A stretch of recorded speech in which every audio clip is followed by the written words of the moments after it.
नमस्कार। CCN news 24 channel में आप सभी का स्वागत है और मैं दिनेश गर्ग, कड़वे सवालों वाला, इस समय मौजूद हूं वार्ड 25 के अंदर। मेरे साथ मौजूद हैं पवन जैन जी, जो कि आम आदमी पार्टी से हैं, वार्ड 25 से हैं, आने वाले निगम की चुनाव की उम्मीदवार करते हैं। एक खास मुलाकात करेंगे, मुद्दों की बात करेंगे और ना पक्ष की बात करेंगे ना विपक्ष की बात करेंगे, सिर्फ निष्पक्ष होकर के बात करेंगे पवन जैन जी से। आने वाले चुनाव को लेकर के 2022 में निगम के चुनाव हैं, उसको लेकर के भी बात करेंगे। और बड़ा पुराना यहाँ पर कार्यालय है ये, रोहिणी सेक्टर 11 में आम आदमी पार्टी का। तरह तरह की सेवाएं यहाँ पर भी जारी रहती हैं, जैसे आधार कार्ड हो गया, तीर्थ यात्राएं हो गई, मेरे ख्याल से जैन साहब वो भी लगाया था आपने, क्या बोलते हैं इसको, लेबर कार्ड वगैरह हो गया। तो मतलब अन्य अन्य प्रकार की जो भी दिल्ली सरकार इस समय योजनाएं ला रही हैं, उस प्रकार की योजनाओं का लाभ यहाँ के कार्यालय से, रोहिणी सेक्टर 11 के कार्यालय से, पवन जैन जी के कार्यालय से सबको मिल रही हैं और अभी भी लगातार जारी हैं ये सुविधाएं। बाकी मुद्दों की बात करेंगे, ना पक्ष की ना विपक्ष की, सिर्फ निष्पक्ष होकर के बात करेंगे उम्मीदवार पवन जैन जी से। नमस्कार पवन। सभी सीसीएन 24 न्यूज़ चैनल को सभी दर्शकों को मेरा नमस्कार, राम राम। और मैं सभी दर्शकों को सीसीएन 24 न्यूज़ चैनल के सभी दर्शकों को नए साल की हार्दिक शुभकामनाएं और बधाई देता हूं। बहुत बढ़िया। जैन साहब, सबसे पहले हम जैन हैं दोनों, तो उसके लिए जय जिनेंद्र आपको। जय जिनेंद्र। अच्छा, अब तो मोदी जी भी मैंने देखा कई बार भाषणों में जय जिनेंद्र का शब्द का इस्तेमाल करते हैं। सर, मोदी जी अपने जैन समाज के प्रति काफ़ी समर्पित हैं और काफ़ी प्रोग्रामों में जाते हैं वो। जी। और मैं भी कई प्रोग्रामों में गया हूँ, तो वहाँ पे भी मैंने मोदी जी, अडवाणी जी और हमारे कलाम साहब को सबको देखता हूँ मैं। तो ऐसा है कि जैन समाज बहुत अच्छा समाज है और आप भी इसी से बिलोंग करते हो। तो ये काफ़ी नेता ऐसे नहीं है, कभी बीजेपी के, कांग्रेस के भी और बाकी अदर पार्टियों के नेता भी बराबर हमारे प्रोग्राम में, हमारे साधु समाज में आते हैं। जी। जैन साहब एक बार दर्शकों को राम राम करता है। सभी दर्शकों को मेरा राम राम। जी। जैन साहब, अभी आप आम आदमी पार्टी से पुराने, मुझे पता लगा था, अभी आप बता रहे थे कि पुराने टाइम से जुड़े हैं, ऐसा आपको क्या खास लगता है आम आदमी पार्टी में ही? आम आदमी पार्टी जब से बनी है, जिसमें हमारे सबसे कद्दावर नेता अरविंद केजरीवाल जी दिल्ली के मुख्यमंत्री, तो आम आदमी पार्टियों की नीतियाँ मुझे समझ में आई। तब से जब से अन्ना आंदोलन चल रहा था, उसी से मैं जुड़ा हुआ हूँ। और अन्ना आंदोलन के बाद में ये पार्टी गठित हुई। तो अन्ना आंदोलन के समय से रामलीला मैदान में हमारे ऑफिस से बहुत नज़दीक है, मुश्किल से 2-2.5 किलोमीटर मेरी ऑफिस है। Anaj Mandi, Filmistan cinema hall, Jhansi road. ठीक है। तो वो बली मरान से लगता है विधानसभा से। तो वहाँ हमारे बहुत पास में होता था, हमने बाइक उठाई और हम चल दिए। तो वहाँ पे एक वो उस समय मंजर था, उस समय एक माहौल था, क्रांतिकारी माहौल था, जिसमें अन्ना आंदोलन के नाम से अन्ना जी थे। उसमें ये अपने सारे आम आदमी पार्टी के वॉलंटियर जो आज मंत्री जी हैं, नेताजी बन के क्या, वो उस समय उन्हीं के कर्णधारों पे सब कुछ काम था। और पूरी रात वहाँ पे प्रोग्राम चलता था, तो हम भी जाते थे वहाँ पे। तो उसके बाद जो पार्टी बनी, तो हम केजरीवाल जी के मुरीद हो गए, क्योंकि हमने वहाँ का उनका आंदोलन देखा। जब हमने आंदोलन देखा तो पार्टी बनते ही हमारा दिल पिघल गया और हम इस पार्टी से जुड़ गए। जैन साहब, सबसे पहले मैं ये जानना चाहूँगा, आप हमारे चैनल की खबरें देखते हैं? जी, मैं बराबर देखता हूँ आपकी खबर। कैसी लगती हैं? बहुत अच्छी लगती है। क्या खास होता है? हर चीज़ खास होती है। क्या अच्छी लगती है उसमें? आप कड़वे सवाल पूछते हैं और हर तरह के सवाल पूछते हैं, पूरे देश के बारे में सवाल पूछते हैं, स्टेट के बारे में सवाल पूछते हैं, गली के खुंचों के चौराहे के सवाल पूछते हैं और हर पार्टी के बारे में पूछते हैं। और जो ज़रूरतमंद चीज़ें एक समाज को, एक आम नागरिक को चाहिए और जो सरकारों को देना चाहिए, उसके बारे में आप जनता बन के पूछते हैं, तो हमें बहुत अच्छा लगता है आपका चैनल। एक चीज मैं आपको दर्शकों को बता दूं, ये सच्चाई है कि एक मीडिया का काम एक आईना होता है, मीडिया जनता का आईना, और वही आईना जो जनता देखना चाहती है। अगर हम सरकारों से सवाल ना करें, हम सरकारों से पूछताछ ना करें, हम सरकार की नीतियों के ऊपर आवाज ना उठाएं, तो ये जितने नेता और ये जितने मंत्री लोग हैं, ये देश को बेच खाएंगे और बेच खाया है अभी भी कहीं ना कहीं। इसीलिए राजनीति को गंदा बताया है। जो सच है वो दिखाना मीडिया का काम है। और असल में आज 80% मीडिया बिकाऊ हो चुकी है, जो सच नहीं दिखाती है। इसी के कारण हमारा देश का 0 बटा सन्नाटा मिलता है धरातल पे, अगर हम देखें तो हकीकत। क्यों? कोई भी पार्टी, कोई भी राजनीतिक पार्टी कोई भी काम कर दे तो ये तो उसने करना था, ये तो उसने करना था, पिसती है केवल जनता। मान लो क्षेत्र में आपने कोई भी सुधार कराना है तो ये तो निगम पार्षद का काम है, ये मेरा वार्ड नहीं लगता, ये उस काम है। मतलब जो थाने में होता है ना आजकल, ये तो मेरे थाने में नहीं आता, ये मेरे अंडर में नहीं आता, ये तो हमारे अंडर, मतलब पीसेगी कौन? जनता। आम आदमी उस दोनों के बीच में, ठीक है ना, सीमाओं के बीच में मरता रहे, तड़पता रहे, उसके जान निकल जाए, लेकिन पुलिस वाले अपनी सीमाओं को देखते हुए उस पर हाथ नहीं लगाते, आगे कार्रवाई नहीं करते। और यही हाल राजनीतिक नेता में हो गया। सभी नेता और मंत्री अपना पल्ला झाड़ते हैं और पिसती है केवल ये जनता। जैसा मैं एक चीज और बता दूं, मैं किसी भी एक पार्टी का होकर के काम नहीं करता। मैं वो काम करता हूं जिसमें मेरे को भी दिक्कत आ रही है, वाकई उस दिक्कत से ये बाबूजी भी झेल रहे हैं और वही दिक्कत आपको भी आ रही है जी। फर्क सिर्फ इतना है कि आप अपनी सीट पर बैठ करके अपने राजा जी की बुराई नहीं करते, जबकि परेशान आप भी हैं उस चीज से। मैं आज बीजेपी को ज्वाइन कर लूं और बीजेपी को ज्वाइन करने के बाद बीजेपी में तमाम गलतियां अगर जो हैं तो मैं कभी नहीं उसको एक्सेप्ट कर सकता कि हाँ मेरे राजा जी ने ये गलती की है। मैं तब भी उसका पक्ष ही करता रहूंगा, चाहे मेरे घर में कितनी परेशानी आती है उस बीमारी की वजह से, उस परेशानी की वजह से। ठीक बात। यही चीज आम आदमी पार्टी में है, यही कांग्रेस में है, मतलब तमाम राजनीतिक पार्टियों में ये है। इसलिए मीडिया वो मीडिया है जो निष्पक्ष होकर काम कर सकती है और इस जनता को सच दिखा सकती है। गलत तो नहीं कहा जान साहब? दिखाना भी चाहिए। मीडिया का काम एक जनता के हिसाब से होना चाहिए। अगर मीडिया जनता बन के काम करेगी तो देश का बहुत सुधार होगा और सवाल भी पूछे जाएंगे। नेताजी हैं, मंत्री जी हैं, सरकारें हैं, तो जनता सवाल पूछेगी क्योंकि उन्होंने वोट डाला है। नेताजी बिक गए हैं टिकट लेने के लिए और नेताजी खरीद रहे हैं वोट लेने के लिए जनता को। होता है। देखो आज आप देख रहे हो, केंद्र सरकार को आप देख रहे हो, बाकी सरकारों, कांग्रेस सरकार को भी आपने देखा। लास्ट के 3 दिनों के अंदर चुनाव पलटता था, कैसे शराब बांटी जाती थी, कैसे साड़ियाँ बांटी जाती थी, कैसे पैसे बांटे जाते थे। तभी वो कहते थे टिकट तो, जीत तो हमारी है, बहुमत तो हमारा आएगा, 2/3 बहुमत से लेके आएंगे। लेकिन अब चेंज हो गया माहौल, जनता जागरूक हो गई है।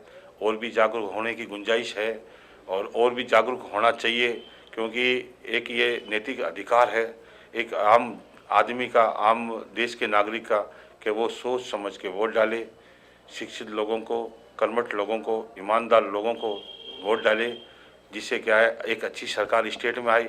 जब स्टेटों में अच्छी सरकारें बनेगी तो देश में अच्छी सरकार बनेगी। जब मुख्यमंत्री अच्छे होंगे और देश में प्रधानमंत्री अच्छे होंगे, राष्ट्रपति अच्छे होंगे, तो देश बहुत तरक्की करेगा। और पढ़े लिखों का तो अलग बात है, और ईमानदार लोग बैठेंगे तो भ्रष्टाचार नहीं होगा। तो जब भ्रष्टाचार नहीं होगा तो वो जो पैसा है वो जनता में काम लगेगा, और जब जनता में जो पैसा काम लगेगा तो पैसा लगा हुआ दिखेगा और जनता भी सुखी होगी।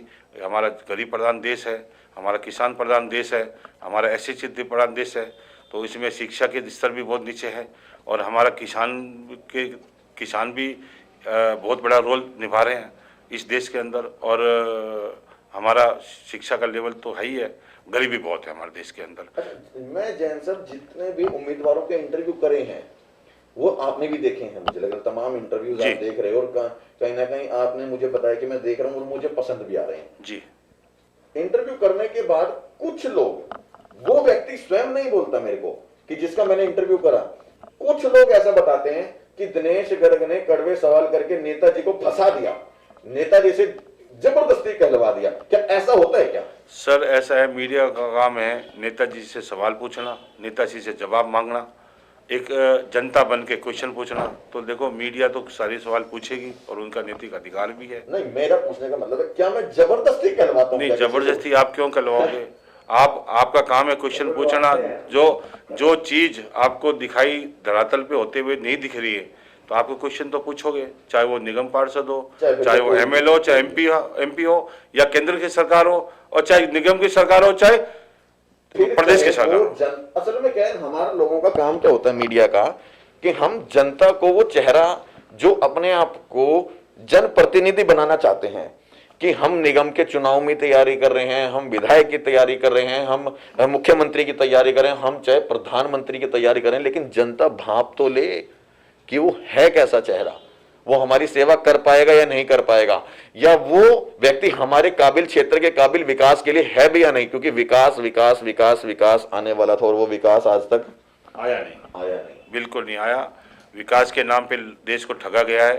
15-15 लाख रुपए देने की बात थी, वो अकाउंट में आज तक 1 रुपया भी नहीं आया है। उसके बाद में उसको हमारे बड़े पद पे जो बैठे हुए गृह मंत्री, उन्होंने जुमला बता दिया। ये तो चुनाव में होता रहता है। 2-2 लाख नौकरियों की बात थी हर साल की, वो भी अभी तक आई नहीं। गरीब आदमी मरता जा रहा है, गरीब और गरीब होता जा रहा है, पैसे वाला और पैसे वाला होता जा रहा है। कोरोना काल भी आया, पहली लहर आई, दूसरी आई, तीसरी आने की तैयारी में मतलब दस्तक दे चुकी है।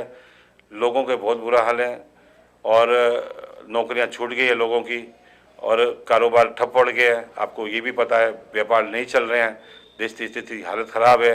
हर पैदा होने वाला एक इंसान, जो पैदा हो चुके हम लोग और जो पैदा होंगे, सारे कर्जदार बन चुके हैं। और हमारा देश लाखों करोड़ों रुपए, कई लाख करोड़ के नीचे अभी हमारा कर्ज बढ़ा हुआ है और आज ये अभी बढ़ता जा रहा है। अभी पीएम के पद पर माननीय नरेंद्र दास मोदी जी हैं जी, किस काबिल समझते हैं कि वो इस पद पर ठीक है या नहीं? देखो, ठीक है या नहीं ये हम कैसे कह सकते हैं। जनता ने जागरूक नेता हैं, जागरूक जनता है, दिल्ली में रहते हुए कई वर्ष हो गए हैं, पार्टी में भी हैं, राजनीति में भी हैं। उसके बाद मैं ये सवाल कर रहा हूं कि पीएम के पद पर आज अगर नरेंद्र दास मोदी जी हैं तो वह व्यक्ति ठीक है इस पद पर या नहीं, या इनके अलावा कोई और विकल्प है? ठीक कैसे बताओ, जब जनता त्राही त्राही हो रही है, भूखमरी की कंगाल पे आ गया, व्यापार ठप हो गया, हमारी जीडीपी गिर चुकी बिल्कुल, और हमारे पास कारोबार नहीं है, किसान बहुत परेशान है, गरीब बहुत परेशान है, लोगों को अनाज नहीं मिल रहा, तो फिर कैसे बताओ हम कैसे? क्या है आपके हिसाब से विकल्प? देखो, 135 करोड़ देशवासी हम अगर अब एक छोटी सी बात बोलें कि विकल्प नहीं है तो ये बहुत बड़ी बेईमानी। मुझे नहीं पता, इसलिए मैं आपसे पूछ रहा हूँ विकल्प क्या है? विकल्प बहुत है। इंदिरा गांधी जी की रातों रात डेथ हुई थी जी, तो विकल्प तो निकला ही था। बताएं। ऐसे तो नहीं निकला था कि नहीं निकला। इस समय आज की डेट में अगर विकल्प की बात करें तो आप किसका चेहरा देखें? अगर विकल्प है तो हमारे सीएम साहब है, लोकप्रिय मुख्यमंत्री हमारे अरविंद केजरीवाल जी, पढ़े लिखे, उनकी डिग्री में कोई कमी नहीं।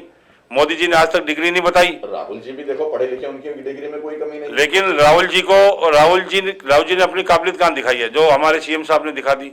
7 साल के अंदर 3 बार का मुख्यमंत्री एक ही प्रदेश में बनना, तो ये देश में आज का रिकॉर्ड है। 7 साल में एक नई पार्टी बना के 3 बार का मुख्यमंत्री बनना, ये आज तक का रिकॉर्ड है। आप उठा के देख लीजिए पूरे स्तर। आपको ये भी मानना पड़ेगा कि जब कांग्रेस की सरकार नहीं है तो उससे बड़ा मजबूत नेता अगर कांग्रेस पार्टी में बात करें तो राहुल जैसा पढ़ा लिखा और इतनी डिग्री लेकर के, और उन्होंने कभी भी कोई भी बात इधर से उधर की नहीं करी है, जो बात करी वो फैक्ट करी है जी। तो आप विकल्प में उसको क्यों नहीं मानते? तो फिर कांग्रेस क्यों हार रही है? फिर कांग्रेस अर्श से पर्श क्यों हो गई? कांग्रेस की आज कितनी सरकार है पूरे प्रदेश में, देश में? 70 सालों में कांग्रेस ने काम कुछ नहीं किया। कांग्रेस ने घोटाले किए। अच्छा, कांग्रेस ने देश को लूटा। ये जितने दिल्ली में फ्लाईओवर बने, किसके राज में बने? फ्लाईओवर देखो, जो सरकार रहेगी, जो मेरा सवाल है, किसके राज में बने? नहीं, वो शीला दीक्षित के राज में बने, लेकिन जो तकनीक आई 15 साल मुख्यमंत्री रहने के बाद, वही बताऊंगा, दिल्ली के अंदर हमारे भारत के अंदर जो कंप्यूटर की अगर बात करें, आधुनिक की बात करें, वो कौन लाया? वो तो राजीव गांधी जी लाए थे। राजीव गांधी मतलब कांग्रेस पार्टी लाए थे। तो मतलब कहीं ना कहीं कांग्रेस पार्टी का हमारे दिल्ली में या हमारे हिंदुस्तान को तरक्की में आगे ले जाने में एक विशेष योगदान रहा है। सर दिनेश जी, 55 से 60 साल जिस पार्टी ने राज किया हो इस देश के ऊपर, और अगर वो कंप्यूटर की तकनीकी लेके आया हो, तो क्या 55 और 60 साल के अंदर आदमी जब पैदा होता है वो कहां से कहां पहुंच जाता है? उज्ज्वला योजना जो मैंने सुना था वो कहीं ना कहीं कांग्रेस पार्टी लाई थी। देखो, योजना तो सारी पार्टियां लेके आती है, लेकिन उस पे होता काम कितना है? खाली योजना लॉन्च करने से नहीं होता, धरातल पे काम नहीं होता, तो भी योजना बन के रह जाती है। क्या धरातल पे काम ये हुआ या नहीं हुआ? नहीं हुआ, कहाँ हुआ? अच्छा, अब बात करते हैं आम आदमी पार्टी की। अभी आप जैसे बता रहे हैं प्रधानमंत्री के काबिल आपने केजरीवाल जी को मानते हैं, पूरा देश मानता है। पूरा देश मानता है, आपके आधार पे है कि पूरा देश मानता है। अभी हाल ही में उन्होंने जो नीति लागू करी, शराब की नीति लागू की, उसका पूरा देश इस समय विरोध कर रहा है जी। अभी आपके नजदीक में यहाँ पे दारू का ठेका है भारत, पहले नहीं हुआ करता था, अब नया खुला है यहाँ पर ये जी। इसके बाद अगर अभी जो टाइम हो रहा है, क्या टाइम हो रहा है, 8 बजे, अभी भी यहाँ पर जाएंगे तो एक लंबी लाइन लगी है जिसकी वजह से यातायात को बड़ी समस्या हो रही है। क्या ये वाकई धरातल पर समस्या मानते हैं कि इससे जनता परेशान हो रही है? मानते हैं? नहीं, मैं नहीं मानता इसको। इसीलिए नहीं मानता कि आप रिकॉर्ड उठा के देख लो, हमारी दिल्ली के अंदर पहले कितने ठेके थे और आज कितने ठेके हैं। माना सिर्फ और सिर्फ जगह चेंज हुई है, माना 4 ठेके कम है। नेताजी, मैंने आपकी बात को माना कि 4 ठेके कम हैं और ठेकों की सिर्फ स्थान बदल गए, माना। मैं सिर्फ बात कर रहा हूं अभी जो आपके सेक्टर 11 में जो ठेका मार्केट के अंदर खुला है उसकी वजह से आज, पहले यहाँ पर वो ठेका नहीं था, आप भी जानते हैं, मैं भी जानता हूँ, बिल्कुल नहीं था, बिल्कुल पहले वो नहीं था। अब जो ठेका वहां खुला उसकी वजह से इस समय के टाइम वहां पे लंबी लाइन लगी है, जिसकी वजह से गाड़ियों का, बाइकों का, रेडियो का और रिक्शाओं का जमावड़ा लगा है। उसके बाद आने जाने वाले यात्रियों को जाम का सामना करना पड़ रहा है। क्या आपने भी किया वो जाम का सामना? नहीं, देखो हल्का फुल्का जाम, क्या पूरी दिल्ली जाम रहती है, ऐसी बात तो नहीं है। हम यहाँ की करेंगे, ठीक है ना, पहले हम बात यहाँ की करेंगे जी। क्या इस जाम का सामना आपने किया है या नहीं? नहीं, मैंने तो नहीं किया, नहीं किया। मैं बराबर जाता रहता हूँ, मैंने किया 16-17 में मेरा दिन में कम से कम 8-10 चक्कर मैंने किया है। और प्रूफ के तौर पर अगर थोड़ा सा समय अगर आप देंगे तो मैं अभी भी आपको लेके चल सकता हूँ और जाम की स्थिति में लाइव दिखा सकता हूँ। लेकिन हम खाली आगे से निकलेंगे, उस ठेके के अंदर नहीं घुसेंगे। हाँ बिल्कुल, जैन साहब ये ध्यान रखना, क्योंकि हमारा समाज नहीं कहता, हम ठेके के, हमारा समाज तो नहीं कहता इस मैं बात। ठेके के अंदर की स्थिति नहीं दिखाना चाह रहा, मैं ठेके के बाहर की स्थिति जो है वो अभी भी इस समय आपको 110% जाम की स्थिति मिलेगी। वहां पर गाड़ियां खड़ी हैं और रात में लंबी लाइन, देखो एक मेरी बात सुने, उस जाम की स्थिति जब लगी तो क्या उससे क्षेत्र की जनता परेशान हो रही है या नहीं? देखो, वो जो जाम या गाड़ियां आड़े पीछे लगा रहे हैं या रिक्शे वाले खड़े हो रहे हैं या लोग जो खड़े हो रहे हैं वो आम नागरिक हैं, इसी दिल्ली के नागरिक हैं और क्षेत्रवासी होंगे। कम से कम उन्हीं क्षेत्रवासियों को देखना चाहिए कि हमारी वजह से जाम ना लगे। आज हर एक देशवासी का एक फर्ज बनता है, कर्तव्य बनता है, मेरी वजह से मेरे पड़ोसी को, मेरे दूसरे को, मेरी वजह से कोई गली वालों को या सड़क वालों को, मेरी गाड़ी की वजह से कोई परेशानी नहीं होनी चाहिए। मुझे बड़ा अच्छा लगा आपने बताया कि भाई हर एक को ये देखना चाहिए मेरी वजह से किसी को परेशानी ना हो। तो शायद आपके राजा जी को भी उस समय अलॉट करते टाइम ये देखना चाहिए था, केजरीवाल जी को, कि मैं सेक्टर 11 के जिस जगह पर ये ठेका दे रहा हूँ मेरी वजह से कल को ये दिक्कत आएगी, मेरी वजह से यहाँ पे लंबी लाइनें लगेंगी तो यहाँ पर जाम होगा। ये मेन रोड है, मतलब सामने सीएनजी पंप है, साबड़ जाती है, साबड़ जाती है। कहीं ये भ्रष्टाचार को भी बढ़ावा मिलेगा वहां पे।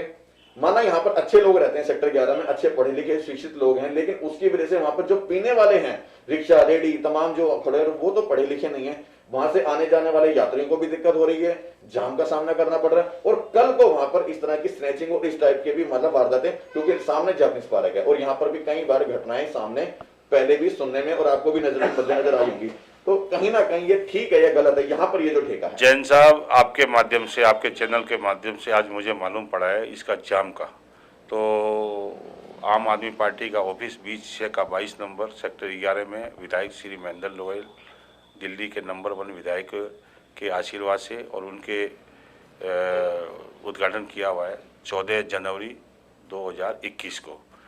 तो मैं आपसे एक वायदा करता हूं कि भाई ये जो जाम की आप बात कर रहे हो या जो स्किन की बात कर रहे हो, तो एक पार्टी का सच्चा वॉलंटियर होने के नाते हम इसकी पूरी तहकीकात करेंगे। मेरे को बड़ा अच्छा लगा इसको देखेंगे, इस चीज को रियलाइज किया और बताया है कि हम इसके ऊपर पूरा ध्यान देंगे। क्योंकि एक चीज मैं बताऊं नेताजी, आप अपनी पार्टी में हैं, आम आदमी पार्टी में, और किसी भी राजनीतिक पार्टी का काम, किसी भी सरकारी का काम, किसी भी सरकार का काम ये है कि जनता की निष्पक्ष होकर के सेवा करना, बजाय कि कोई भी एक ऐसा कानून बना देना जिसको हम आंख बंद करके उसको सत्य मान ले क्यों हमारे राजा जी ने किया है, वो गलत है। वो जनता की सेवा के और जनता के हित में अगर वो है तो वो सर्वोपरि है, गलत तो नहीं।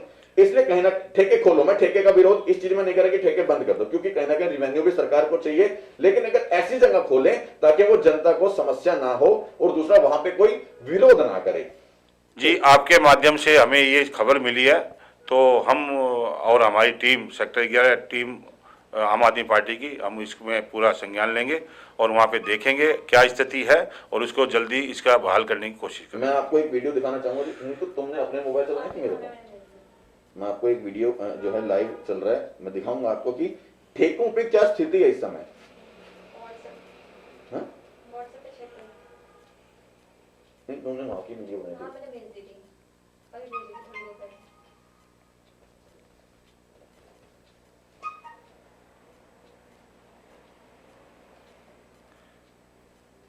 दिनेश जी, ठेकों की जो भी स्थिति हो जी, मैं दिखाऊंगा आपको। जरूरत के हिसाब से ठेके खोले जाते हैं, ठेके खाली नहीं रहते, जनता की मांग मतलब होती मैं है। वाकई इतना हैरान हूं सरकार की मजबूरी भी है।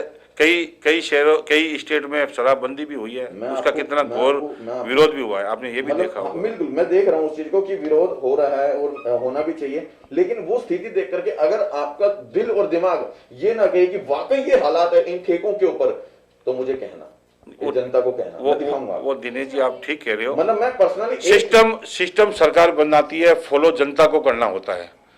और मैंने जैसे आपको बताया कि हमारी वजह से किसी को परेशानी ना हो, चाहे वो ट्रैफिक का मामला हो, चाहे वो कहीं बैंक का मामला हो, कहीं सरकारी दफ्तर का मामला हो, हर एक इंसान को ये सोचना पड़ेगा। नजर डालो, एक के ऊपर एक आदमी ऐसे चल रहा है मानो फ्री में रेवड़ियां बट रही हैं। गलत तो नहीं है? ये तो लॉकडाउन की बात होगी। नहीं, अभी परसों की वीडियो है ये परसों की वीडियो, परसों की वीडियो है। अच्छा, हमारे संज्ञान में नहीं है सर। मैं संज्ञान में लाने के लिए दिखा रहा।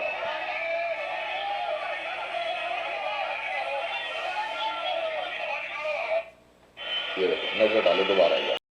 मतलब एक के ऊपर एक आदमी चढ़ रहा है यहाँ पर, कितना क्राउड। देखो ये ओमिक्रॉन नहीं बढ़ेगा। देखो ओमिक्रॉन की बात आपने बोली, सरकारें अपना काम कर रही है, सरकार ने गाइडलाइन जारी कर दी, सरकार बार बार कह रही है, फिर भाई अपनी बात न्यूजों में कह रही है, पेपर में कह रही है जी, कि क्या इस स्थिति को देख करके लगता है कि लॉकडाउन का, ओमिक्रॉन का, सोशल डिस्टेंसिंग का पालन जनता कर रही है? आपको देख के क्या लगा? देखो आम जनता नहीं कर रही है, इसीलिए सरकारें प्रचार कर रही है। आपने देखा होगा हमारे केजरीवाल जी नंबर 1 सीएम साहब। कैसे नंबर 1? मैं वही पूछा, जब केजरीवाल जी ने इस तरह की कोई नीति लानी थी, चेंज करना था, तो कम से कम, जब मैं कहता हूं जैसे बसों में मार्शल लगाए सुविधा के लिए, यहां पर भी कोई 2-4 मार्शल छोड़ देते कि हम व्यवस्था बिगड़ने भी नहीं देंगे जी, हम व्यवस्था बिगड़ने। मैं नहीं कहता कि ठेके मत खोलो, मैं कहता हूं ठीक है, सरकार को रिवेन्यू चाहिए, ठेके पुराने खुलते हैं, कोई आज नए नहीं खुले, कांग्रेस के टाइम पे भी थे, बीजेपी के टाइम पे थे, अगर इन्होंने भी नए चेंज कर दिए तो कोई गुनाह नहीं कर दिया, लेकिन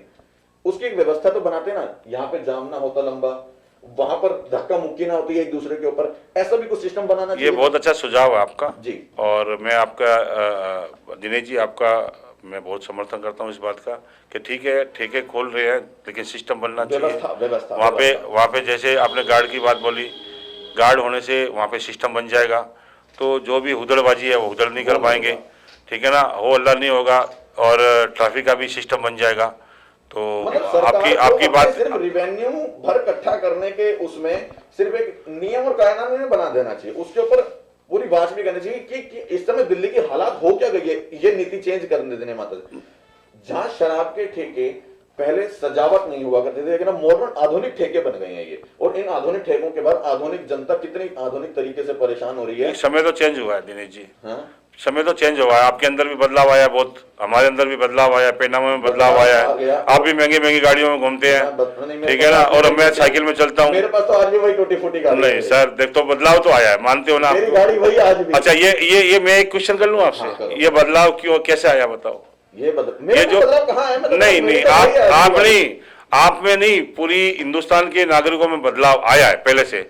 पहले आप अपना बचपन देख लीजिए, मैं अपना बचपन देख रहा हूँ, बाबूजी ने अपना बचपन देखा। नहीं, हम जो खेल खेलते थे वो हमारा 1 रुपये भी नहीं लग सकता था। कबड्डी, खो खो, भागम भाग, पकड़म पकड़ी, यही होते थे हमारे पास, ठीक है ना, या आप बोलो कुछ भी, बॉल एक ले ली, उसी को चलाते रहते थे। लेकिन जो आज जो खिलौने चल रहे हैं, आज ये खिलौने 500-500, 700 रुपए से बच्चा छोटा खिलौना 2 बार 4 बार खेलता है, उसको कर देता है डिसऑल, तो बदलाव तो आया है। अब आप बात करते हैं ठेकों की जी। अभी आपने कहा कि ठेके हम लोगों ने कम करे हैं, टोटल एक वार्ड में कितने ठेके खोलने की बात करी गई है?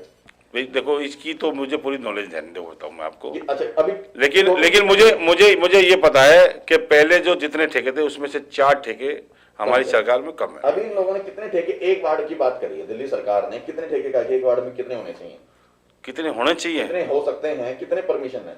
भी मेरे को नॉलेज में नहीं चीज, आपको है? मेरे को नॉलेज है। वार्ड कितने हैं टोटल दिल्ली में? दिल्ली में पूरे 272 272 जी, लगभग 816 के करीब आते हैं। 3 ठेकों की बात, मतलब मैंने जो सुना है वो करी है कि 3 ठेके की बात अभी तक आई है वार्ड में। एक वार्ड में 3 ठेके हो सकते हैं, जिसमें 272 को अगर मल्टीप्लाई करते तो 816 ठेके आते हैं पूरी दिल्ली में। पूरी दिल्ली में जी, ये वो आंकड़ा मैं बता रहा हूँ जो आम आदमी पार्टी के कार्यकर्ता ही मुझे बताते हैं कि ये एक वार्ड में 3 ठेके हो सकते तो हैं। आपके हिसाब से अभी 812 है। मेरे हिसाब से अगर दिल्ली सरकार के जो कार्यकर्ता हैं वो बताते हैं कि एक वार्ड में 3 हो सकते हैं और वार्ड 272 है, तो मल्टीप्लाई करते हैं तो 816 आते हैं। जबकि ये कहा जाता है कि इन्होंने 4 ठेके कम करे हैं। वो किस आधार पे आप ये कह रहे हैं कि 4 ठेके कम करें? वो अभी आपने कहा ना 4 ठेके हम लोगों ने कम करे, वो किस आधार पे कहा है? नहीं, किस आधार पे नहीं है, ये कैलकुलेशन है। सीएम साहब ने सार्वजनिक रूप से घोषणा करी है, बताओ बताओ। मीडिया के सामने सार्वजनिक नैतिक जिम्मेदारी लेते हुए। उसका कोई आधार और प्रमाण है क्या, ताकि हम दिखा सके विपक्ष को जो ये कह रहे हैं कि बार बार की हमने ठेके इन्होंने बढ़ा दी? विपक्ष बार बार आरोप लगा रहा है। नहीं, अगर मेरी बात समझे, विपक्ष आरोप लगा रहा लगातार। अगर कोई ऐसा प्रमाण है कि ये राजवी वो प्रमाण, ताकि इन लोगों का मुंह चुप हो जाए, ये लोग विरोध ना कर सके आपका। सर मैं आपको बताऊं, एक राष्ट्रीय चैनल पर एक जिम्मेदार सीएम साहब बैठ के, और उन्होंने जब विपक्ष ने विरोध किया था तो उन्होंने नैतिक जिम्मेदारी के हिसाब से, तो उसका आंकड़ा भी तो होगा, रिकॉर्ड भी तो होगा ऑन पेपर। नहीं ऑन पेपर दिया होगा, ऐसी बात नहीं है कि दिया नहीं होगा और बीजेपी चुप बैठ गई होगी। नहीं, अभी चुप है बीजेपी, तो लगातार आज भी विरोध। बाबूजी बीजेपी का काम विरोध करना ही है, बताओ। विरोध करना है, बिल्कुल है। तो वो आंकड़ा उनको आगे के निगम के चुनाव दिखाई दे रहे हैं। अगर वो चीज हमारे पास हो, पत्रकारों के पास हो, तो शायद जब हम इनके पास जाते हैं इंटरव्यू के लिए, तो हम वो दिखा सकते हैं कि वाकई कम हुए। गलत तो नहीं कह रहा। ये विरोध जो आज दिल्ली के अंदर हुआ, जगह जगह हुआ, शायद ये वो ना हो पाता। तो आपने डाटा निकलवाया नहीं? किस चीज का? मैं तो नेताजी आपसे मांग रहा हूँ। सर देखो, मीडिया देखो, आप एक आम जनता हो, आप अपनी पार्टी के बंदे हो। नहीं बिल्कुल हो, मैं ये नहीं कह रहा हूँ कि नहीं हूँ, लेकिन दिनेश जी आप एक जनता के रूप में क्वेश्चन करते हो। नहीं होना चाहिए, बिल्कुल होना चाहिए। और मेरे पास कहाँ से आएगा? आप लोगों के पास। बिल्कुल, तो इसलिए मैं आपसे मांग रहा हूँ। नहीं, वो मेरे पास से तो आएगा, लेकिन आप इतने लोगों से, इतने हमारे वॉलंटियरों से, सारी पार्टियों से आप इंटरव्यू करते हो। बड़ा अफसोस है, मैं जितने भी उम्मीदवारों के पास जाता हूं वो नहीं देते। असल में ऑन रिकॉर्ड मुझे कोई दिखाता नहीं। अच्छा, दूसरी बात करेंगे, जब मैं बीजेपी वाले के पास जाता हूं और मुझे माथे पे हाथ रखना पड़ता है उस टाइम, ये लोग कहेंगे हमारे 13,000 करोड़ रुपए नहीं दिए। मैं कहता हूं भाई सबूत दे दो, इन लोगों ने देने हैं, तो वो नहीं दिखाते मेरे को कोई पेपर के देने हैं। आम आदमी पार्टी के पास जाता हूं, वो कहते हैं हमने तो देने ही नहीं है। इनके पास फिगर कहां से? मैं वही बता रहा हूं। आम आदमी के पास जाता हूं, कहते हैं हमने तो देने ही नहीं है, इनको पहले ही दे चुके हैं। उनके पास भी कोई रिकॉर्ड नहीं कि हमने नहीं देने हैं या दे चुके हैं। मतलब ये रिकॉर्ड नहीं दिखा पाते। सर मैं आपके इसलिए आरोप प्रत्यारोप लगते रहेंगे फिर तब तक। सर मैं आपके नॉलेज में डाल दूं, किस सरकार को कितने पैसे देने हैं? रिकॉर्ड है कोई? सुनो मेरी बात, बताओ। किस सरकार को कितने पैसे देने हैं? स्टेट स्टेट सरकार भी मांग सकती है कि मेरे को सेंट्रल गवर्नमेंट से इतने लाख करोड़ रुपए लेने हैं। कितने पैसे आप सुनो, अगर मान लो कोई सरकार मांग रही है, निगम मांग रही है दिल्ली सरकार से, और दिल्ली सरकार कह रही है हमने नहीं देने हैं, तो हमारा हाईकोर्ट सुप्रीम कोर्ट बैठा हुआ है, माना। लेकिन ठीक है ना, वो वहां पे दूध का दूध और पानी का पानी हो जाता है। दूध का दूध और पानी का पानी करने के लिए बजाय हम इतने लंबे कोर्टों के चक्कर काटने नहीं, इन केसों में ज्यादा टाइम नहीं लगता। और ये तो बड़ा आसान है। अगर उन्होंने नहीं देने, उनके पास कोई रिकॉर्ड तो होगा ना। क्या आप लोगों के पास, आम आदमी पार्टी के पास अगर पैसा नहीं देना तो कोई ऑन, तो हमारे डिप्टी सीएम साहब हर एक चीज का रिकॉर्ड देते हैं, हर एक चीज को जवाब देते हैं निगम को। अच्छा, आपको और रिकॉर्डेड बताते हैं कि देखो जी शीला दीक्षित सरकार के टाइम में इतना पैसा मिलता था, हमने डबल पैसा दे दिया। नेताजी ये बड़े अफसोस की बात है कि जब मैं भारतीय जनता पार्टी के निगम पार्षद के पास जाता हूं तो वो आरोप लगाते हैं आम आदमी पार्टी पर कि उन्होंने इतना पैसा देना है। समझ रहे मेरी बात को? ये आप भली भांति अच्छे से जानते हैं। जब मैं उनसे प्रूफ मांगता हूं कि भाई उन्होंने देना है तो आप मेरे को प्रूफ दिखा दो, उनके पास कोई ऑन रिकॉर्ड प्रूफ नहीं है। सेम चीज जब मैं आम आदमी के पास जाता हूं, वो कहते हैं हमने तो देना ही नहीं है, उनके पास भी ऑन रिकॉर्ड कोई प्रूफ नहीं है। बहुत अच्छी बात आपने पूछी, मैं आपकी बात को एक विराम देता हूं, आपकी बात को काटता हूं। मेरे पास अगर कोई एक बंदा भी, आपका कोई आम आदमी पार्टी का बंदा, चाहे फिर वो आप हो, विधायक जी हो, जिलाध्यक्ष, कोई भी हो, अगर वो पेपर दे देते हैं तो उसकी 10-20 कॉपी मैं अपने आप करवा लूंगा। फिर लाइव बता रहा हूं, 10-20 कॉपी मैं अपने आप करवा लूंगा। जब मैं इन उम्मीदवारों के पास, निगम पार्षद के पास जाऊंगा इंटरव्यू के लिए, जब ये कहते हैं कि इन्होंने पैसा देना है, ये क्या कहेंगे, हमारे पास रिकॉर्ड नहीं है। मैं अपने बैग में से निकाल के रिकॉर्ड दे सकता हूँ, ये रहा रिकॉर्ड, नहीं है।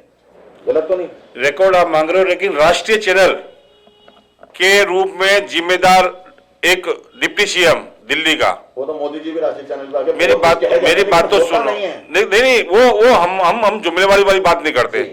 ठीक है, 15-15 लाख रुपए पहुंच जाएंगे और विदेशों से काला धन इतना ले आएंगे कि ऐसे ही 15-15 लाख रुपए पहुंच जाएंगे। ये कहेंगे नेताजी कि नेशनल चैनल पर आकर के केजरीवाल जी ने कहा तो हमें मानना पड़ेगा, वो बिल्कुल नहीं मानना पड़ेगा। क्यों?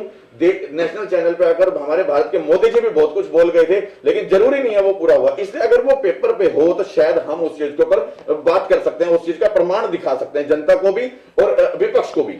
गलत तो नहीं? देखो, मोदी जी ने क्या क्या कहा था पहले चुनाव में। केजरीवाल जी ने यह कहा था कि मैं राजनीतिक पार्टी ही नहीं बनाऊंगा। ठीक है। दूसरा, उन्होंने अपने गुरु को ही धोखा दिया, विपक्ष पार्टी क्या थी, अन्ना को।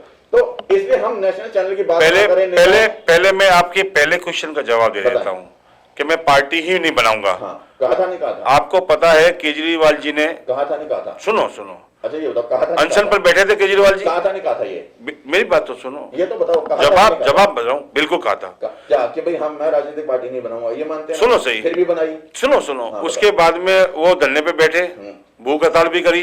कितने दिन भूख हड़ताल करी?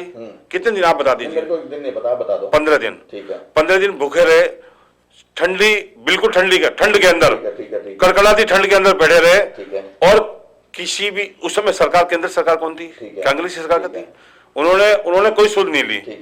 तो जब आदमी भूख और विरोध करा इतना, और अंधा आंदोलन इतना लंबा चला, ठीक है ना, और कई दौर में बात हुई सेंट्रल गवर्नमेंट में, तो उसके बाद में भी कोई रिजल्ट नहीं आया। उन्होंने तो अपने बच्चों के सर पे हाथ रख करके कसम खाई थी कि मैं राजनीति में नहीं आऊंगा। सर, केजरीवाल जी को चैलेंज दिया गया, उस मीटिंग के अंदर चैलेंज दिया गया जिसमें सलमान खुर्शीद साहब थे, जिसमें कांग्रेस के दिग्गज मंत्री थे सेंट्रल गवर्नमेंट में।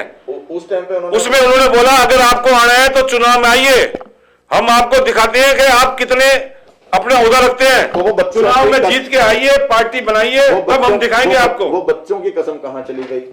किस चीज की सर? कि जब मैं राजनीतिक पार्टी नहीं बनाऊंगा, बच्चों की कसम कभी नहीं खाई उन्होंने कि मैं राजनीतिक पार्टी नहीं बनाऊंगा। अच्छा, नहीं, किस चीज की कसम खाई? उन्होंने कही थी कि मैं बंगला नहीं लूंगा, गाड़ी नहीं लूंगा। वो लिया? सुनो सर, मेरी बात तो सुनो। हाँ। मैं इसमें भी आऊंगा। आपने देखा होगा कि अंदर आंदोलन में पूरा देश देख रहा था, ठीक है, और रामलीला मैदान के अंदर क्या मंजर था। सबको टोपियां बनाई थी। सबको टोपियां किसने बनाई थी? कांग्रेस ने बनाई थी। आम आदमी, कांग्रेस ने बनाई भाई साहब। कांग्रेस नहीं, अगर कांग्रेस वहां चाहती। नेताजी, आम आदमी की टोपियां जिसके ऊपर स्वराज मुझे चाहिए, एक टाइम गांधी जी के टाइम पे इस तरह की टोपियां पहनी गई थी, एक केजरीवाल जी ने बना दी थी। मैं बताऊं, कांग्रेस अगर चाहती, उसकी नीयत साफ होती, उनकी मानसिकता होती, तो वो आंदोलन बहुत सही तरह से समाप्त हो सकता था। आज अन्ना आंदोलन कितना सार्वजनिक रूप से आज भी और आगे आने वाले नस्लें भी हमारी अन्ना आंदोलन के रूप में याद करेगी। जब तो आंदोलन की पार्टी बताते हैं, आंदोलन से होता है, कुदरत देती है। जब किसी लोगों पे किसी भी कहीं भी अत्याचार होगा, उस अत्याचार का जवाब कुदरत देती है, और ये जीता जागता आपके और हमारे सामने भी है रामलीला मैदान। अब इस अत्याचार का जीता जागता कैसे, मतलब जो है आप लोग इसका समाधान निकालेंगे, जो दारू के ठेके का विरोध इस समय जनता कर रही है? नहीं, पहले तो मैं उस बात का जवाब दूंगा आपका। रामलीला मैदान में जब हम गए और उसके बाद में हम गई बात, आपने पूछी कि कसम खाई, ठीक है, केजरीवाल जी को थप्पड़ मारे गए, मुक्के मारे गए, जब तो हाईलाइट हो गए। मेरी बात सुनो, और शाही फेंकी गई थी एक सीएम के ऊपर, हिंदुस्तान का, दिल्ली का सीएम, देश की राजधानी का सीएम, उनके ऊपर इतना किसने करवाया? आपने, मैंने करवाया? किसने करा? बीजेपी ने करवाया, कांग्रेस ने करवाया। क्यों करवाया? उसके बाद में क्यों करवाया? उसके बाद में सुनो मेरी बात, उसमें बाद में ये बात सारी पार्लियामेंट में उठी है। पार्लियामेंट में विपक्ष तो हमारा नहीं है, पार्लियामेंट के अंदर विपक्ष ने यह बात उठाई है कि एक चुनी हुई सरकार का इतना 70 में से 67 सीट, 70 में से 70 प्रचंड बहुमत, उसका एक सीएम के ऊपर इस तरह हमला होना गलत है। इस तरह हमला एक बार नहीं, कई बार होना, और बार बार होना, कौन करवाता था? कौन बंदा पहुंचता था उनके पास तक। उसके बाद में ये बात उठी है, कई विपक्षी पार्टियों ने ये बात मुद्दा उठाया है, फिर हमारी केंद्र सरकार ने उनको सिक्योरिटी दी है। अच्छा। तो मुझे ये बताओ, आज देश में काम होना चाहिए, प्रदेश में काम होना चाहिए, या ये इन छोटी छोटी बातों पे गाड़ी क्यों ले ली, बंगला क्यों ले लिया, बच्चों की कसम, माँ की कसम, ये सब छोटी छोटी बातें जो बच्चों में हम करते थे गलियों में। ये तो विपक्ष उठाता है विपक्ष का काम क्या है? जो काम नहीं करेगा वो तो यही कहेगा हमारे काम देखो। मैं गिनती करते करते थक जाऊंगा। अच्छा, ये तो आप भी जानते हो कि दिल्ली में कितने काम हुए। वाकई दिल्ली के अंदर माना दिल्ली सरकार की जो नीतियां थी वाकई बहुत अच्छी थी, बिजली की, पानी की, शिक्षा की, दारू की और फला फला जितनी भी थी वो सारी बढ़िया थी। लेकिन बिजली के रेट, अगर इलेक्ट्रिसिटी के जो इन्होंने 200 यूनिट माफ किया, वो कमर्शियल पे कितना % रेट बढ़ाया है? कॉमर्शियल पे थोड़ा बहुत पे बढ़ा है, जो फिक्स चार्जेज है। क्यों बढ़ा? मेरी बात सुनो, क्यों बढ़ा? हम देते हैं 200 यूनिट फ्री रेजिडेंशियल में, और 400 पे 50%, ठीक है। उसका लाभ मैं भी पूरे आप ले रहे हो, मैं भी ले रहा हूँ, बिल्कुल ले रहा हूँ, बिल्कुल ले रहा हूँ। और आज अभी मैं आपको एक खुशखबरी दे दूं कि अभी जो बिल आया वो मेरा 0 आया है। मेरा भी 0 आया, ठीक है जी, तो आपको भी बहुत बहुत बधाई। हाँ, ठीक है ना। और आप और हम जीते जागते उदाहरण है इसके। नहीं, मैं मना नहीं करता, कभी भी है तो है। तो मुझे बताओ, आज किसी भी स्टेट के अंदर आप जाइए और उस 200 यूनिट का बिल देखिए। नहीं, आप कहोगे मैं राजस्थान का हूँ, बीकानेर का। बात घूम गई। मेरा सवाल ये था कि अगर 200 यूनिट फ्री है, 400 पे हाफ है, तो कमर्शियल के रेट बढ़ाए क्यों? कॉमर्शियल के रेट अगर मान लो इंक्रीज हल्का फुल्का हो जाता है, हाँ। कई चीजें होती है, ट्रांसफार्मर लगे हैं बहुत ज्यादा, वो तो लाइनें बिछाई गई है बहुत ज्यादा, मिल रहा था सरकार। देखो इंडस्ट्री एक अलग चीज हो जाती है। इंडस्ट्री के अंदर बढ़ाना ठीक है या गलत? सर, आपने इंडस्ट्री खोल रखी है, आप उसमें कमा रहे हो। कल को दूसरी सरकार, सुनो मेरी बात तो सुनो, मेरी बात समझो। कल को दूसरी सरकार आती है, वो भी बढ़ा देती है, तो फिर आप उसका विरोध करेंगे? नहीं, क्यों नहीं करेंगे? किस लिए? मतलब अगर दूसरी सरकार आती है और देखो खाली विरोध, देखो वो तो उस समय का चीज देखी जाएगी, स्टडी करी जाएगी। क्या स्टडी करी जाएगी कि विरोध होगा या नहीं होगा? दूसरी सरकार आएगी तब ना।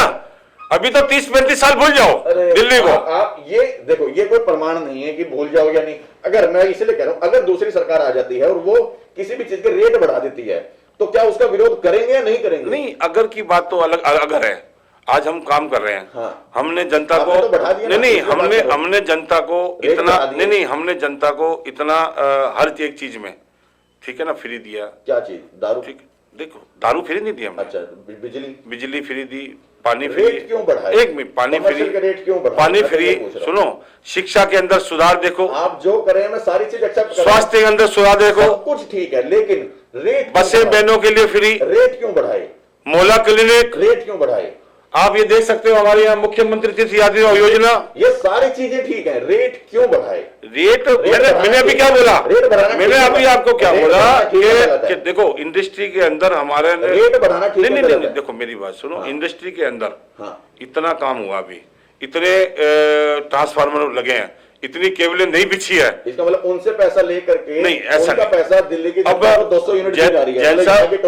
जैन साहब, एक मैं रिक्वेस्ट करूंगा, एक मीडिया बन के मैं भी क्वेश्चन कर लेता हूँ आपसे। नहीं, मैं तो सिर्फ सवाल करने के लिए। नहीं, ठीक है जैन साहब, अच्छी बात है। कितना % बढ़ाया है आप भी बता दीजिए। मैंने कितना बढ़ाया मैं भी जानना चाहता हूँ। खाली बढ़ाया बीजेपी की भाषा बोलोगे आप तो अच्छी बात नहीं।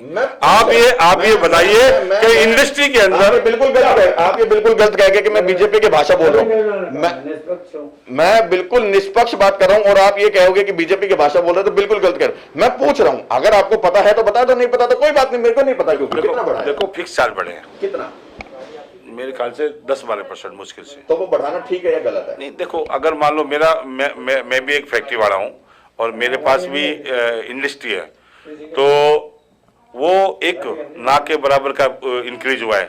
मेरा फिक्स चार्ज आता है मान लो 700 रुपया, अब वो 770 आने लग गया, 772 आने लग गया।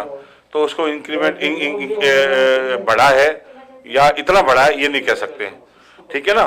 तो किसी न किसी टाइप से कहीं न कहीं अगर मान लो हल्का फुल्का कोई न कोई बात अगर बढ़ती है तो उसको इतना बड़ा इश्यू नहीं बनाया जा सकता। चलिए ये मानते हैं कि बढ़ा है, बढ़ा, ठीक है। तीसरी बात पे आते हैं, हमें उस चीज को लंबा नहीं खींचना है, हमें ये देखना है कि वाकई वो चीज है या नहीं, क्योंकि बहुत सारे कंफ्यूजन है मेरे माइंड में। तीसरी चीज, अगर रोजगार के मुद्दे की बात करें, क्या दिल्ली के अंदर किसी युवा के रोजगार के लिए कोई नई स्कीम लाई है क्या सरकार? मैं आपको बता दूं, फैक्ट्री लगाई हो, कोई रोजगार लगाया हो? आपका सवाल बहुत अच्छा है जी। और बहुत कम क्या कोई भी चैनल ये नहीं बात पूछता, मुद्दे की बातें नहीं करते। वो उनकी पिछने की, देखो ये क्वेश्चन जो आपने जब भी पूछा है, ये क्वेश्चन उनके दिमाग में नहीं होता। जबकि वो खुद बेरोजगार घूम रहे हैं, तब वो भी। खुद बेरोजगार घूम रहे हैं, ठीक है ना, वो बिल्कुल ही वही घुसी पिटी बातें करते रहते हैं। आपने बहुत अच्छा सवाल पूछा कि भाई रोजगार दिल्ली के अंदर कितना है। सबसे बड़ा मुद्दा अगर मैं बता दूं, आज अगर राजनीति का होना चाहिए तो वो महंगाई, बेरोजगारी, ये मुद्दे होने चाहिए, बजाय कि राम रहीम, बजाय कि राम और मुस्लिम हैं। क्या रखा है इन मुद्दों में? मुद्दे की बात करो ना। तो आपने पूछा कि दिल्ली के अंदर रोजगार जी।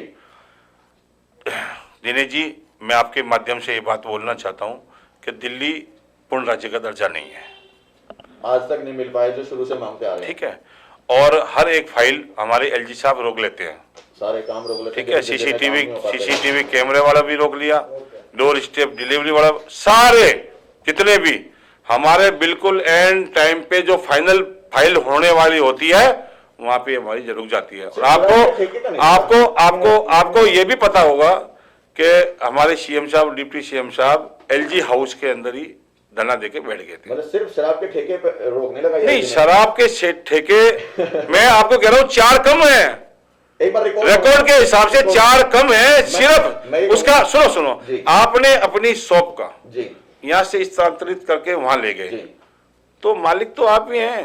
अच्छा, यहाँ का बंद कौन सा हुआ है? यहाँ का बंद, देखो मैं वैसे जैन हूँ तो मैं इसमें इंटरेस्ट ज्यादा नहीं लेता। मैं इसलिए जानना क्योंकि देखो, अगर दूध की दुकानों के बारे में पूछते आप तो मैं जरूर बोलता। जनता जानना चाहेगी, नहीं, जनता विपक्ष जानना चाहेगा कि अभी जैसे आपने कहा, नेताजी ने कहा कि बंद हुए हैं और दूसरी जगह शिफ्ट हो गए, माना, उसमें कोई फिर बुराई नहीं, अगर एक जगह बंद हो गए दूसरी जगह खुल गए वो तो कोई विषय नहीं, लेकिन बंद हुआ है क्या यहाँ पे कोई ठेका सेक्टर 11 में? बंद मेरे ख्याल से, मैं सर्वे कर पाऊंगा, मेरे ख्याल से डीडीए मार्केट में एक था।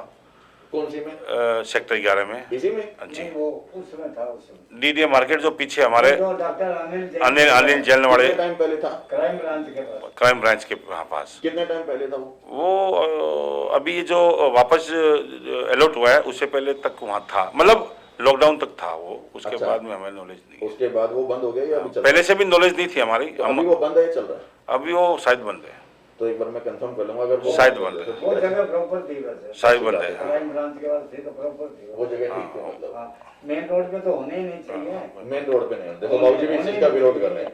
बिल्कुल। एक बार बाबूजी आप बताओ, क्या वाकई इस चीज का आप सही में विरोध करते हो, मेन रोड वाली का? मैं बिल्कुल कहता हूँ कि ये जो चीज़ें होती है मेन रोड पे हो ही नहीं सकती। जहाँ भागती गाड़ियाँ होती है, तेज गाड़ियाँ चलती है, वहाँ पर तो शोरूम ही नहीं चलते वहाँ पे। आपने इस जाम का कभी सामना किया क्या, जब जाम लगने लगा यहाँ पर?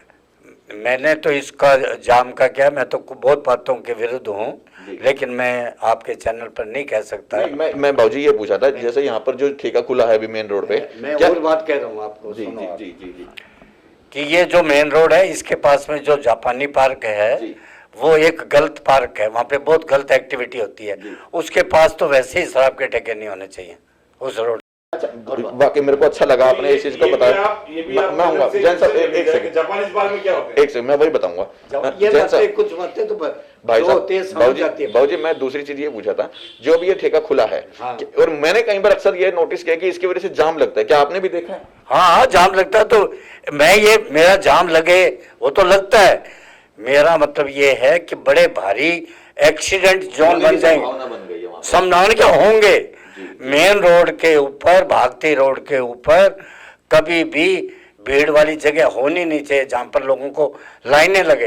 ये है निष्पक्ष बात कि जिसमें जनता जिस चीज से समस्या परेशानी हो रही है, जनता को कोई परेशानी हो रही है, तो उस चीज के ऊपर, धरातल के ऊपर अगर 0 सन्नाटा सब कुछ मिल रहा है तो जनता परेशान होगी ही होगी। और हम जितने भी सरकारें हैं वो सिर्फ जनता की भलाई, जनता के विकास, जनता की सेवा के लिए बनाई जाती हैं। अच्छा, रोजगार की हम बात कर रहे थे, रोजगार के ऊपर आप मुझे बता रहे थे कि रोजगार के लिए क्या काम किया है हमारी सरकार ने? देखो हमारा, मैंने आपको पहले बोला पूर्ण राज्य का दर्जा नहीं है हमारा दिल्ली, और जो हमारा 30,000 करोड़ का बजट था वो हमारा सीएम साहब ने 60,000 करोड़ से पार ले गए ऊपर। तो उसमें हमारी इतनी योजना आई है और बराबर चल रही है, शिक्षा, स्वास्थ्य, पानी, बिजली, सड़क, पुल, मोहल्ला क्लिनिक, सब कुछ ठीक है जी। दिल्ली सरकार का बजट भी बढ़ा है, ये भी मानते हैं। पहली लॉस में थी दिल्ली सरकार, अब वो उन्होंने सरप्लस में लाया। नहीं, जीडीपी देखो सर, मैं वही लॉकडाउन के अंदर जीडीपी देखो, मैं मान रहा हूँ ना, सब कुछ फ्री के देने के बाद 8+ से। मैं क्या करूं, मैं मान रहा हूँ ना, मैंने मना नहीं किया, मैं एक्सेप्ट करता हूँ कि दिल्ली सरकार के पास एक ऐसी जादू की छड़ी है जिसके कारण उन्होंने इतनी मेहनत, इतने और स्कीम देने, जादू की छड़ी नहीं है सर, इतनी स्कीम देने के बाद भी दिल्ली सरकार का बजट प्लस में लाया। मैं आपकी नॉलेज में डाल दूं कि हमारे सीएम साहब ने एक बात बोली कि मैंने कुछ नहीं किया, उसके बावजूद भी मैंने कुछ नहीं किया, मैंने सिर्फ एक काम किया। वो काम क्या? मैंने भ्रष्टाचार पे लगाम लगा दी, और जो भ्रष्टाचार से लगाम लगाई, वो जो पैसा सरप्लस आया वो मैंने अपनी बहनों की बस पानी, बिजली, शिक्षा, स्वास्थ्य, मोहल्ला क्लिनिक, पुल, सड़क, सबका बोल। ये सारी बातें मैं आंखों सरोपरी हैं, परंतु मेरा सवाल कुछ और था, आपने वो नहीं रखा, वो कट गया। सब कुछ लाए, उसके बाद भी दिल्ली का बजट सरप्लस में है, तो क्यों रोजगार भी ला दो? क्या वाकई आज बेरोजगारी, युवा बेरोजगार घूम रहा है, नहीं घूम रहा? सर आपकी बात बिल्कुल सही है, रोजगार के ऊपर भी दिल्ली सरकार को थोड़ा ध्यान देना चाहिए। आपकी नॉलेज में मैं डालूं, बताएं कि ये जो तीसरी बार हमारे केजरीवाल जी सीएम बने हैं जी, उसके तुरंत बाद लॉकडाउन लग गया, तब से अभी तक स्थिति सुधरी नहीं है। आप ये मानते पहली वो आई, दूसरी आई, तीसरी आई। आप ये मानते हो कि जब से दिल्ली सरकार में केजरीवाल जी ने अपना दायित्व निभाया है, या जब से वो दिल्ली के राजा जी बने हैं, तब से दिल्ली में कोई नया रोजगार अभी नहीं लगा? ये हो सकता है आगे लगे, मैं मानता हूँ कि हो सकता है आगे लग जाए, उस चीज के ऊपर ध्यान, पूरी योजना बन रही है, शायद रोजगार पे काम हो रहा है, शायद हमारी खबर का असर भी हो जाए। नहीं, आपकी खबर का असर हो रहा है बराबर, ऐसा नहीं है, जी। आपके ये क्वेश्चन बराबर चल रहे हैं और पूरी इस पे काम हो रहा है, लेकिन आपने ये भी देख रहे हो अभी क्या हालत हो रहा है। दिल्ली क्या, दिल्ली क्या पूरा हिंदुस्तान पीछे लॉकडाउन पे जा रहा है, लेकिन हमारा फिर भी हिंदुस्तान लॉकडाउन पे जा रहा है। लेकिन आज बाकी स्टेटों से देख लो, हमारा दिल्ली डेथ रेट देख लीजिए, कहाँ देख लो, डेथ रेट देख लीजिए, डेथ रेट की बता देता हूँ। आज भी कल भी हमारे सीएम साहब ने बोला कोई तरह की टेंशन नहीं, कोई भी तरह का पैनिक नहीं फैलना चाहिए, प्रॉपर इलाज मिलेगा, हर हॉस्पिटल में मिलेगा, पूरी व्यवस्था रख रखी है। नहीं, ऐसा नहीं है, पंजाब में ऐसा नहीं है साहब, पंजाब में भी आपने देख लिया होगा, मैं वापस आऊंगा पंजाब के ऊपर। पूरी दिल्ली को कितना बदनाम किया गया सेंट्रल गवर्नमेंट की तरफ से। एक मिनट, गृह मंत्री जी आए, अगर गृह मंत्री जी के पास में जादू की छड़ी है और वो एक दौरा करने से दिल्ली की स्थिति सुधार के चले गए, तो पूरा हिंदुस्तान को क्या हो गया कोरोना के काल में? क्यों डेथ हो गई इतनी? चक्कर लगा दो, क्यों डेथ हो गई? ऑक्सीजन तक नहीं मिले सिलेंडर को। किसकी ड्यूटी थी? केंद्र सरकार सो रही थी, केंद्र सरकार सो रही थी। क्यों नहीं जनता को ये इलाज दिया गया? क्यों नहीं सिलेंडर को मुहैया किया गया? क्यों नहीं अपना डॉक्टरों की व्यवस्था, नर्सों की व्यवस्था करेगी? हॉस्पिटलों को क्यों नहीं करा गया? बात दूसरे विषय हो गया। रोजगार के विषय पे आप कह रहे हो कि दिल्ली सरकार ने अभी तक नहीं किया, लेकिन कर रही है, बिल्कुल, और आगे होंगे, बिल्कुल प्लानिंग है। वाकई ये अच्छा लगा कि अगर इन सभी सुविधाओं के बाद अगर जो सबसे बड़ा जो मुद्दा है वो है रोजगार, बेरोजगारी, अगर इसके ऊपर भी दिल्ली सरकार ध्यान दे तो वाकई गजब हो जाएगा। और रही बात शराब के ठेकों की, वो तो बाबूजी ने बताया यहाँ पर कैसे विरोध कर रहे हैं। यहाँ पर मेन रोड पे जो ठेका खुला है उसका मैं खुद तमाम एक जीता जागता सबूत हूं, मैं उसका सामना करूं। एवर्जन साहब आप भी चक्कर लगाना, आप भी देखो। बिल्कुल, अगले इंटरव्यू में हम आपको इसकी रिपोर्ट देंगे। और मैंने आपके चैनल के माध्यम से ये बोला है, एक सच्चे नागरिक होने के नाते, और मैं एक पार्टी का उपाध्यक्ष हूँ वार्ड 25 का, और ऑफिस भी खोल रखी है B6 का 22 नंबर सेक्टर 11 में। 1 साल से वो रेगुलर काम कर रही है। अगर आपने बोला है कि इस तरह की बात है और मैंने देखा है, तो हम भी जाएंगे वहां पे और व्यवस्था सूचित बिल्कुल करने की पूरी कोशिश करेंगे। और अगले आपकी जो इंटरव्यू होगी उसमें हम आपका जवाब देंगे, क्योंकि वाकई अच्छा लगेगा, क्योंकि इस जनता को उस चीज से लाभ मिलेगा। यहाँ की जो जनता है, जितने आने वाले जो यात्री हैं, वो कोई बड़ा हादसा ना हो जाए, इसलिए मैं ये सवाल उठा रहा हूं। और रही बात मास्क की, मैं मास्क का भी सवाल सिर्फ इसलिए उठाता हूं कि कहीं ना कहीं महामारी जो फैल रही है ना, ओमिक्रॉन, ये किसी को देख के नहीं आने वाला कि ये पत्रकार है, ये नेताजी हैं, ये समाज सेवी हैं, या ये मंत्री जी हैं, किसी को देख के नहीं आने वाले, किसी के पास भी आ सकता है। अभी ओमिक्रॉन की बात करें तो दिल्ली में जिस हिसाब से केस जो लगातार बढ़ते जा रहे हैं, उनको लेकर के दिल्ली सरकार ने 20 की गैदरिंग लगाई शादी के अंदर। क्या ये पॉसिबल है?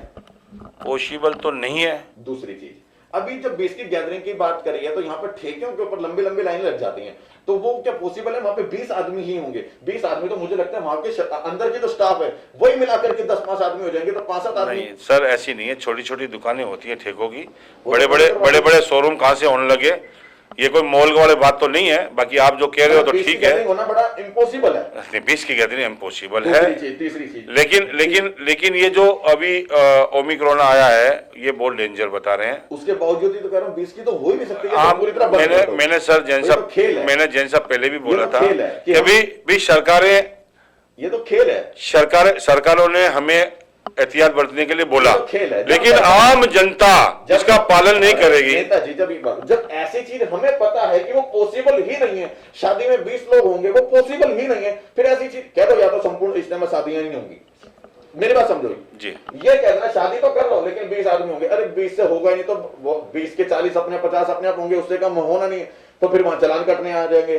वो भी गलत है। वो परेशान कौन हुआ? आम आदमी हुआ। ये सवाल जनता का है, क्योंकि 20 होने नहीं है, 20 से ज्यादा होंगे। सर इस माहौल के अंदर और इस कोरोना काल के अंदर आपके घर में भी अगर शादी होती और मेरे घर में भी शादी होती तो हम पोस्टपोन करते। सरकारें भी ये चाहती है कि पोस्टपोन कर दिया जाए। उसमें 4-6 महीने में कुछ होने वाला नहीं है। इसके पक्ष में हो कि 20 का ये डुगडुगी बजाने के 20 होंगे, बंद कर दो। उसे कुछ होने वाला नहीं है। और मैं भी आपके चैनल के माध्यम से आपके दर्शकों को हाथ जोड़ के ये विनती करना चाहता हूं कि इस कोरोना काल के अंदर हमारी शादी महत्वपूर्ण नहीं है, इम्पोर्टेंट नहीं है। हमें इसको पोस्टपोन कर देना चाहिए, हो सके तो पोस्टपोन करना चाहिए। और जितना जैसे देखो ये कहां तक चलेगा। ये सामाजिक मुद्दे हैं जिनके ऊपर हम बात करें। जो 5वीं चीज, अभी जैसे आप लोगों ने वाकई दिल्ली सरकार ने अच्छा कदम उठाया, महत्वपूर्ण कदम उठाया और लोगों की सेवा और उनको जागरूक करने के लिए, महामारी से बचाने के लिए कदम उठाए कि जिम, स्पा, मंदिर, होटल ये सब बंद कर दिए, रेस्टोरेंट, स्पा वगैरह बंद कर दिए। क्या ठेके बंद नहीं होने चाहिए? क्या ये जरूरी है? मतलब मंदिर बंद हो जाए पर ठेका बगल में वो खुला रहे, मतलब कितना अशोभनीय लगता है ये। देखो, मतलब अगर हम नैतिकता के उससे देखें, नागरिकता के उससे देखें तो कितना अशोभनीय लगता है कि बच्चा स्कूल नहीं जाएगा। आप सिर्फ जनता के ऊपर ये सवाल क्वेश्चन करते हो, सरकार के ऊपर क्वेश्चन करते हो। जनता जो देख रही है, जो महसूस कर रही है, नहीं, जनता खुद वहां पे लाइन में लगी होती है। जनता ने आतंक मचाया था, सुनो, लॉकडाउन के अंदर। जन सब देखो, जब सरकार मंदिर बंद कर सकती है, धार्मिक स्थल बंद कर सकती है, जब सरकार शिक्षा का मंदिर बंद कर सकती है, बच्चा स्कूल नहीं जाएगा क्योंकि ओमिक्रॉन बढ़ रहा है, क्या ओमिक्रॉन को मद्देनजर रखते हुए सरकार को क्या ठेके भी बंद नहीं करने चाहिए? स्कूल में और मंदिर में नशा नहीं है, अगर वो नशा चढ़ जाए तो बढ़िया ही हो जाए। फिर तो क्या फिर तो हमारा देश पता नहीं कितनी तरक्की कर जाए। एक तरफ मंदिर है, एक तरफ ठेका है, सरकार अच्छी फैसला कर रही है कि ओमिक्रॉन बढ़ रहा है, शिक्षा का मंदिर बंद कर दो। अरे वो भी तो बंद होना चाहिए। नहीं देखो, इस चीज को मानते नहीं मानते, कितना अच्छा लगेगा उसमें फर्क है। शिक्षा के ऊपर में हम रिस्क नहीं ले सकते, ठीक है ना। शराब पे ले सकते नहीं, शराब पे नहीं रहते। सरकारें कोई भी नहीं कहती, कोई भी सरकार ये नहीं कहती कि आप सोशल डिस्टेंस मेंटेन ना करें, मास्क ना पहने, हाथ बराबर ना धोएं, सैनिटाइजेशन का उपाय करें, कम से कम घर से बाहर निकलिए। ये सारी चीजें हमारी सरकार, दिल्ली सरकार बराबर कर रही है। एहतियात बरतो, कैसे जरूरत हो तो घर से बाहर निकलो। कैसे बरतो? जब ठेका खुला रहेगा तो कैसे बरते? जैसा आप कितनी बार गए ठेके पे सामान लेने के लिए? तो एक बार क्या 1 करोड़ बार भी देंगे। जिनेश गर्ग की बात कर रहा हूं मैं सिर्फ अपनी। जी। तो जिंदगी में नहीं जाएगा। तो दूसरी, लेकिन मैं अपने बच्चों की गारंटी नहीं ले सकता कि वो बार बार एक एडवर्टाइजमेंट को देखेंगे और फिर भी वो नहीं जाएंगे। मैं गारंटी नहीं ले सकता। बच्चों की गारंटी क्या कोई नहीं लेगा। इसीलिए सेम हम चाहते हैं कि समाज में वो बुराई दिखाई ना दे, क्योंकि हम बड़े हैं, शायद हम अपने पे कंट्रोल कर सकते हैं, लेकिन हम अपने बच्चों को गारंटी देने की जरूरत नहीं है। बच्चे वही करेंगे जो देखेंगे। सरकार अगर आप ठेके के ऊपर कभी जाके आपने अगर कुछ भी नहीं खरीदा हो, हमारे जब बड़े सरकार जो वो दिखाएगी तो बच्चे तो वही देखेंगे। सर सरकार तो बड़ी है हमसे। सर सरकार भी दिखाती है, लेकिन आप क्यों नहीं गए आज तक ठेकों पे? तो मतलब सरकार जो कर रही है ये बताओ ना। आपने भी तो सरकारों को देखा होगा, आपने भी लॉकडाउन में लंबी लाइनें देखी होगी शराब के ठेकों पे। आपका दिल क्यों नहीं पिघला सर? एक बंदे के ऊपर हम पूरी बात नहीं कर सकते, समाज की बात करेंगे। मैं क्यों नहीं गया ठेके के ऊपर? आप क्यों नहीं गए ठेके के ऊपर? उसके बाद जो जा अभी रहे हैं वो जैसे तो- ओड इवन का आप लोगों ने सिस्टम लगाया कि ओड इवन होगा, एक दुकान खुलेगी, एक दुकान बंद रहेगी, दूसरी खुलेगी।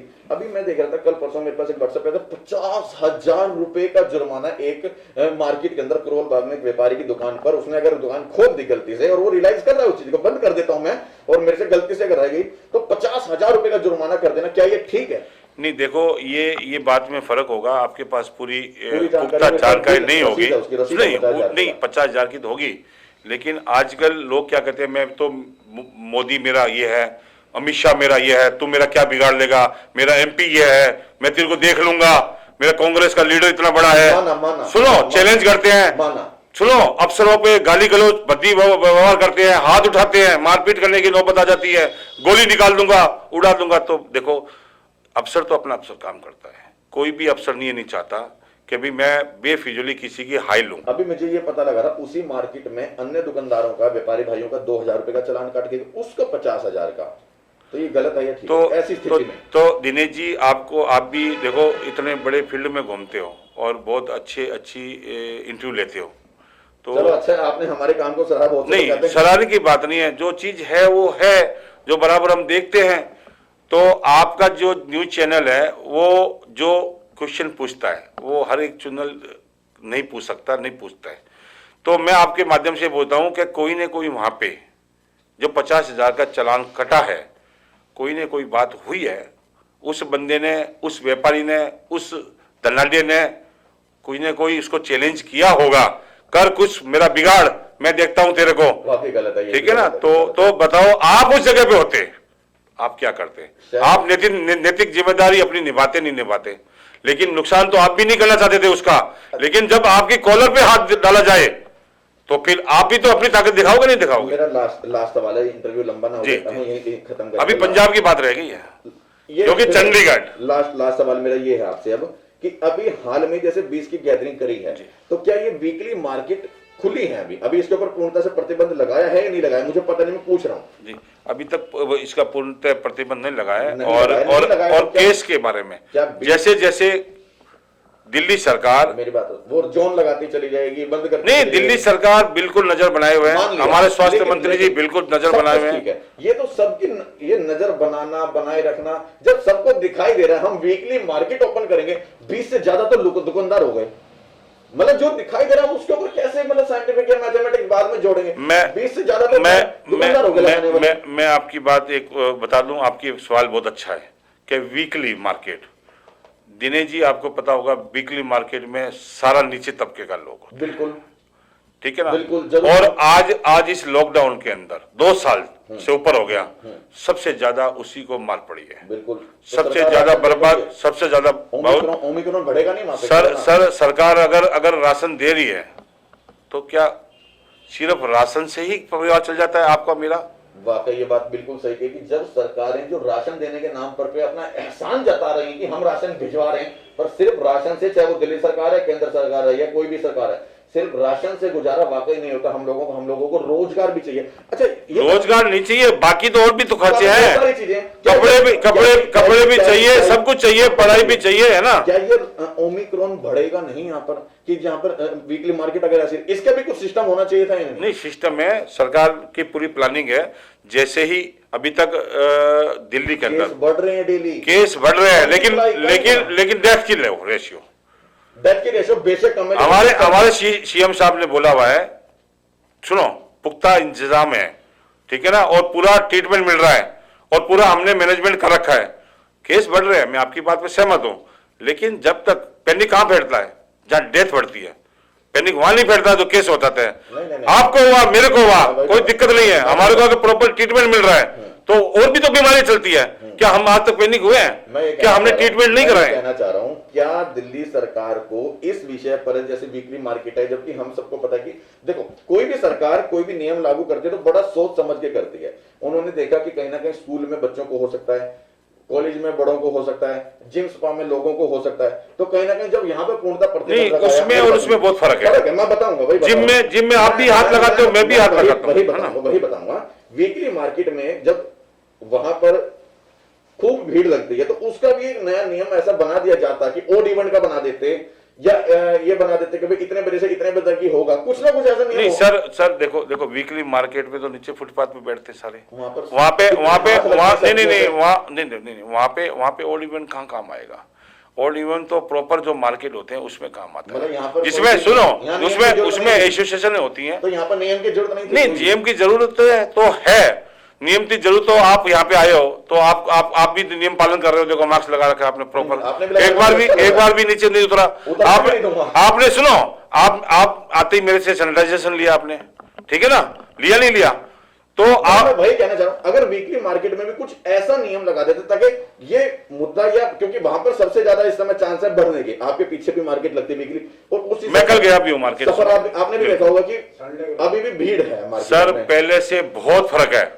मार्केटों को पहले जैसे था ना, सिस्टम कर दिया गया है, उसकी टाइमिंग कर दी गई है। हमारे यहाँ 8 बजे से पहले सायरन बज जाता है, 8 बजे बिल्कुल क्लीन, ठीक है ना? बाजार बंद। चलिए। अच्छा, बाजार तो बंद हो या ना हो, आप और हम और हमारा समाज इतना जागरूक हो गया है, वो 8 बजे से पहले घर घुस जाता है। अब वार्ड की बात करेंगे। अगर इस वार्ड में जैसे अभी आप उम्मीदवारी कर रहे हैं, टिकट मांग रहे हैं, अगर मैं कहता हूं भगवान करे आप जीत के अगर आ जाते हैं यहाँ पर निगम पार्षद के तौर पर, आप ऐसे कौन से काम करेंगे जो अभी तक मौजूदा निगम पार्षद ने नहीं करे और जो आपको लगता है कि ये मुझे करने ही हैं? बस लास्ट। हमारी मौजूदा निगम पार्षदा वो भी जैन है, कन्निका, बिल्कुल। हमारी मैम है, बिल्कुल। हमारी बहन है। बिल्कुल।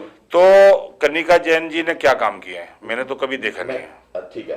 अगर मैं आपके माध्यम से आपसे ही पूछ लूं कि कन्निका जैन जी के 5 काम बता दीजिए। पार्षद जी वार्ड 25 के 5 काम बता दीजिए, 5 काम मैं करें। ये पूछूं, आपको ऐसे कौन से काम लगते हैं, दर्शकों को वो बताएं, वार्ड 25 की जनता को बताएं कि मैं वो काम, पवन जैन वो काम करूंगा ही करूंगा जो जनता की मांग है और जो उन्होंने नहीं करी। मैं आपको एक चैलेंज के रूप में कह सकता हूं, जी बीजेपी सरकार जी की बीजेपी सरकार की पार्षदा से जी और आपके चैनल के माध्यम से कि जितना काम हमारी निगम पार्षदा करवाती है अपने ऑफिस में, जी जीतने के बाद, निगम पार्षद बनने के बाद, उससे ज्यादा काम इस ऑफिस में होता है। ठीक है। क्षेत्र में क्या काम होगा?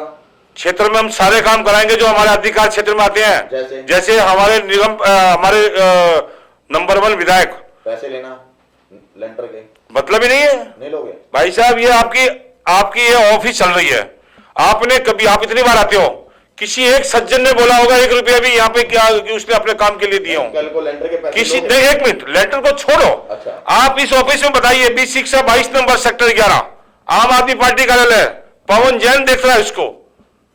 निगम पार्षद की टिकट मांग रहा हूं, नहीं मांग रहा हूं, मिलेगी नहीं मिलेगी, जीतेंगे नहीं जीतेंगे, वो घर का विषय हो गया। लेकिन 1 साल से ये रनिंग में चल रहा है। सबसे ज्यादा बड़ी समस्या जनता की यही रहती है। मेरी बात सुनो, मैं आपकी बात कर रहा हूं। अरे पैसा क्या, हम आज इतनी सेवा कर रहे हैं जनता को, ठीक है ना? निगम पार्षद तो बात की बात है, तो ये तो है नहीं कि हमने आज ये कार्यालय खोला है।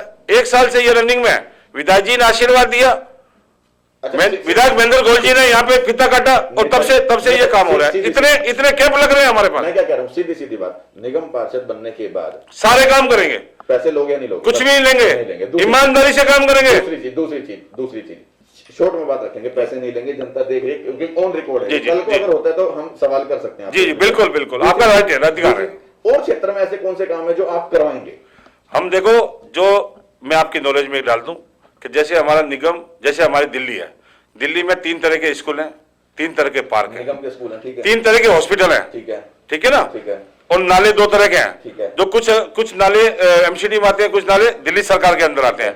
सबसे बड़ी दिक्कत क्या है, बरसाती नाले सारे एमसीडी के अंदर ठीक है, है। और वो सफाई नहीं कराती। आप उनकी सफाई कराएंगे? बिल्कुल कराएंगे, सारे पार्कों की सफाई कराएंगे, ठीक है ना? ठीक है। और लेंटर में पैसे नहीं जाएगा, ठीक है। कोई घूसखोरी नहीं होगी। ठीक है। और जनता को देख के मैं कह रहा हूं, मैं आपके चैनल के माध्यम से कह रहा हूं, पवन जैन जी। आम आदमी पार्टी का कार्यकर्ता, एक आम कार्यकर्ता, जो विधायक महेंद्र गोयल जी ने आशीर्वाद दिया मुझे मेरी काबिलियत को देखते हुए 20 सेक्टर 22 नंबर सेक्टर 11 में ऑफिस खुलाया, और मैं उसमें काम कर रहा हूं। आपने भी देखा होगा, बराबर कैंप लग रहे हैं, सारे काम हो रहे हैं यहाँ पे, ठीक है ना? तो मैं आपके चैनल के माध्यम से कहता हूं, इनकेस अगर किसी तरह मुझे माता रानी देती है मौका, तो मैं आपके चैनल के माध्यम से यह कहना चाहता हूं, 1 रुपया कुछ भी लेंटर का नहीं लगेगा, बहुत बढ़िया। सारे काम बराबर होंगे। ठीक है। जो जो जनता की जरूरत है इस ऑफिस में आज भी हो रही है। विधायक के क्षेत्र में जो आते हैं काम, तो वो तो छोटा सा काम है, एमसीडी का तो छोटा सा काम है। उनके पास अधिकार कितने हैं? तो उन्होंने घर भर लिए, ठीक है ना, उन्होंने घोटाले कर दिए, उन घोटालों को हम उजागर करेंगे और खत्म करेंगे। और हम तो करेंगे नहीं, हमारा तो काम ही नहीं है। चलिए। लेकिन हम जवाब मांगेंगे जो निगम पार्षदा हमारी है, ठीक है ना, उन्होंने क्या किया, कितना किया, क्यों नहीं किया, इसका भी तो जवाब हम भी मांगेंगे, जनता भी मांगेगी, आने वाले चुनाव भी मांगेगा। सवाल उठाएंगे ऐसे। हम सवाल जो उठाएंगे बिल्कुल। आज अगर आपके पास अभी टाइम है तो मैं सेक्टर 11 की 5 और 6 की बात करता हूं, वार्ड 25 की बात करता हूं। सारे, एक मिनट, सारे पार्कों को नेताजी, छोटे पार्कों को देख लो, नालियां दिखा देता हूं मैं। सुनो, मैं एक छोटी सी बात बताता हूं। मेरी कनिका जी से बराबर बात होती रहती है, संदीप जी से बराबर बात होती रहती है। मैं बार बार उनको सफाई के बारे में बोलता हूं, ठीक है ना, वो कुछ न कुछ बहाने कर लेते हैं, ठीक है ना। मैं दरोगा को भी फोन करता हूँ, अशोक को, ठीक है ना, वो भी कुछ न कुछ बहाने कर लेता है, ठीक है ना। फिर भी हम कोऑपरेट कर लेते हैं, कोई बात नहीं। लेकिन हम कोऑपरेट कब तक करेंगे? आज स्टाफ नहीं है, कल नहीं है, डेली का तो नहीं है ना। हम तो झाड़ू वाले हैं, हम तो खुद झाड़ू चलाने वाले हैं। अच्छा, कनिका जी को मैंने देखो सामने, आप देख लो, अभी 3 गटर है हमारे सामने, वो एमसीडी के अंदर आते हैं। मैंने बहन जी को, मैं आपको दिखा देता हूँ, अभी बात कर लेता हूँ। मैंने बहन जी को पर्सनली फोन करके बोल दिया, बहन जी इस तरह की बात है, ये ढक्कन टूट गया है या ढक्कन बिल्कुल टेढ़े हो गए हैं, गाड़ी कहीं भी कोई भी रात को आता है, सकती है, बिल्कुल लुट गएगी उसके अंदर, बिल्कुल नुकसान होगा, लेकिन कोई सुनवाई नहीं है। चलिए, मैंने माना कि आप क्षेत्र में इस तरह के काम करेंगे और इस विषय पर भी हम एक बार चर्चा कर लेंगे निगम पार्षद महोदय जी से। आज का इंटरव्यू कैसा रहा? देखो, इंटरव्यू आपका अच्छा होता है।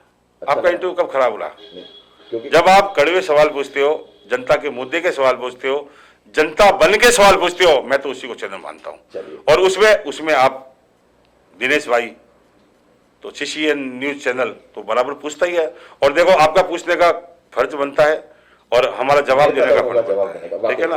अभी हाल में नजदीक में जो है नया साल गया है, आने वाली लोहड़ी है और मकर संक्रांति, दर्शकों को शुभकामनाएं। मैं सभी दर्शकों को, सीसीएन न्यूज चैनल के सभी दर्शकों को लोहड़ी, मकर संक्रांति और सबसे बढ़िया जो अभी 2 दिन पहले 3 दिन पहले नया साल गया है, तो नए साल की बहुत बहुत हार्दिक शुभकामनाएं देता हूं।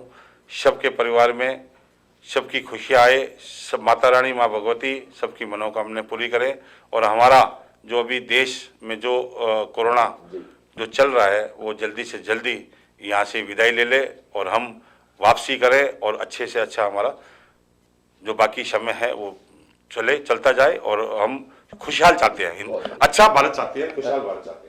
तो दर्शकों, आपने देखा हम आपको हर वार्ड में, हर विधानसभा में, हर उम्मीदवार से मिलवाते हैं और मौजूदा निगम पार्षद से मिलवाते हैं, हर मौजूदा विधायक से मिलवाते हैं, ताकि सच जो है वो दिखा सकें। और हमारा चैनल कोशिश रहती है कि हम ना पक्ष की बात करें ना विपक्ष की करें, सिर्फ और निष्पक्ष की बात करें। और ये वाकई नेताजी लोग भी इस चीज को पसंद करते हैं कि सिर्फ सीसीएन न्यूज का ये तो कहना पड़ेगा, सीसीएन न्यूज दिनेश भाई जैन, ये तो बात है कि निष्पक्ष की बात करते हैं। और ये चैनल मैं कह सकता हूँ, लिखित में दे सकता हूँ कि बिल्कुल निष्पक्ष की बात करते हैं, जनता बन के बात करते हैं और मुझे अच्छा लगता है। जनता की बात उठाना, जनता के सवाल उठाना, जनता की समस्याएं उठाना, ये मीडिया का काम है। और वो कितना निष्पक्ष होकर उठाती है वो तो मीडिया के ऊपर है, वो कि हर भाई के ऊपर है, लेकिन मीडिया को निष्पक्ष होकर के सवाल उठाने चाहिए और नेता लोगों को बात गोलमोल करने के बदले बातों का सीधा जवाब देना चाहिए। और वो वाकई इन्होंने जो है बहुत अच्छे तरीके से अपनी बात रखी है। फिर भी मैं आपको बता दूं, यहाँ पर कार्यालय बड़ा पुराना है, हर जनता की सेवा की यहाँ पर हर तरह की सेवा यहाँ पर दी जा रही है। आधार कार्ड है, वोटर कार्ड है, ई श्रम कार्ड है, लेबर कार्ड है, तमाम सुविधाएं यहाँ पर जो है, दिल्ली पेंशन है, दिल्ली सरकार की जो भी योजनाएं हैं उनका लाभ आप यहाँ पर जो है ले सकते हैं। पूरी वीडियो देखेंगे तो यहाँ पे 2-3 बार रिपीट भी किया है। एड्रेस जो है, हाँ, एक बार कार्यालय दिखा दो यहाँ पर, जरूर है, लेकिन सेवा मन से होती है, सेवा मन से होती है। तो इस तरह की निष्पक्ष खबरों को देखने के लिए हमारे चैनल के साथ बने रहिए, सीसीएन न्यूज दिल्ली के साथ। मैं एक और बता दूं आपको, कल भी आप आधार कार्ड कैंप था, आज भी आधार कार्ड कैंप है। आज हमने देख लो, आपके चैनल के माध्यम से बताऊं, 82 हमने सदस्यता बनाए हैं, ठीक है ना। और इतने ही लोगों का हमने आधार कार्ड का काम करवाया है। तो ये आपके ऑन रिकॉर्ड है, मैंने ये नहीं है कि हाँ, मैं देख रहा हूँ, ऑन रिकॉर्ड हमने काम किया है। प्रॉपर काम होता है, सीटिंग पे जो भी आदमी आता है प्रॉपर काम होता है और हम उसको खुश करके भेजते हैं, हाथ जोड़ के भेजते हैं। और मैं लाइव भी चलाता हूँ। देखो सर, देखो सर, ये लंच तो देखो एक छोटी सी देखो ये आओ भगत है, और हमारे जेएनयू में तो होती है देखो, बिल्कुल होती है। कभी ठीक है अगर कोई जान पहचान नहीं है तो हम पानी और चाय के बारे में पूछते हैं ना सर। तो चलिए, इस तरह की जो है ना पक्ष की ना विपक्ष की, सिर्फ निष्पक्ष खबरों को देखने के लिए हमारे साथ बने रहिए CCN न्यूज दिल्ली के साथ।